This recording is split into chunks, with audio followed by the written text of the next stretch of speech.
Welcome to the kitchen.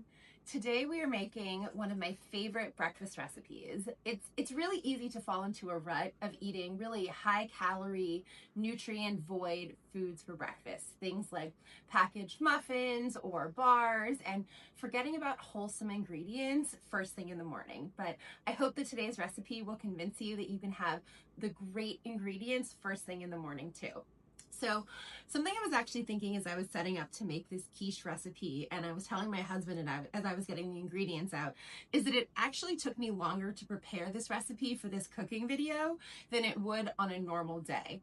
So if I wake up in the morning and I'm like, oh, I really want this baked egg crustless quiche for breakfast, I grab the eggs, I grab whatever vegetables or ingredients are in my fridge, I whisk it all up and I toss it into the oven. Today I made it really pretty, so today actually probably doubled my prep time, but I want you to know that this is a super easy recipe.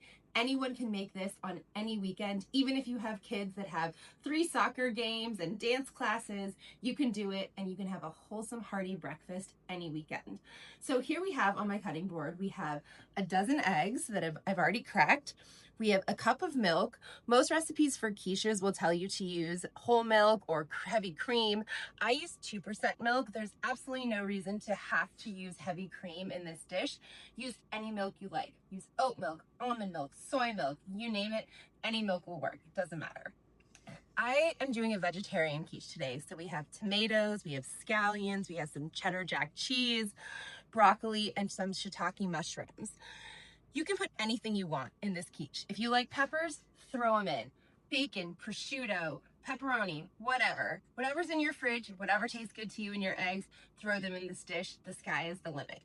The seasonings for me are what really hit home. This is a really, really simple blend of onion powder, garlic powder, sweet paprika, and a little bit of salt and dried parsley. Super simple, mix it all together. It really makes a difference in your eggs. Don't forget the seasoning. You can also put some fresh herbs in this at the end, which also give it a really bright taste. So let's get started. Well, I'm just gonna simply whisk together my eggs. And as I'm doing that, I'll go ahead and pour in the milk. This is about 1 cup of milk.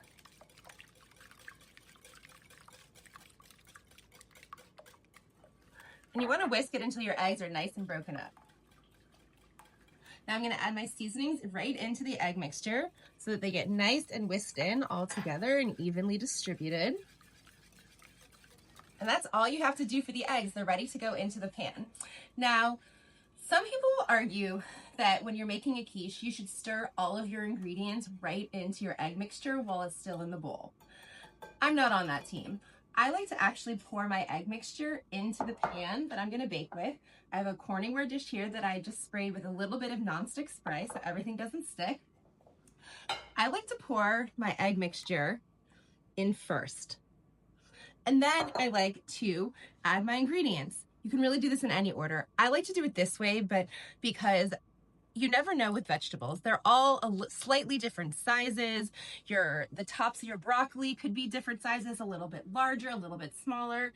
And I don't like to overfill my pan. And if you put all of the ingredients into the bowl, you may not be perfectly sure how full your pan is gonna get, especially if you're improvising by whatever is in your fridge and you didn't carefully measure out all of the ingredients. So I like to do it this way so that I can keep a close eye on how full my dish is getting.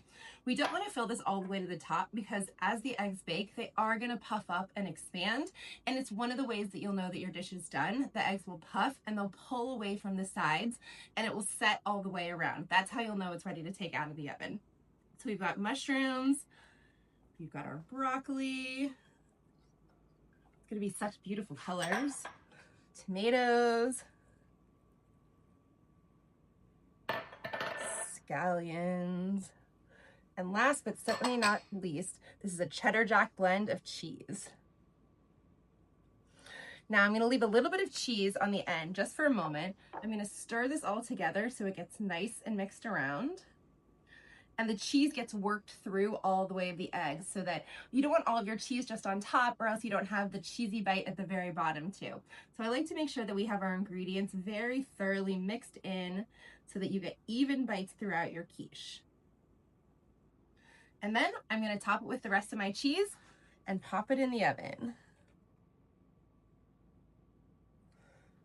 All right, so this is gonna bake at 375 degrees for about 45 to 50 minutes. So you have a nice time. You can go make yourself a cup of coffee, read a book, enjoy the morning while it bakes.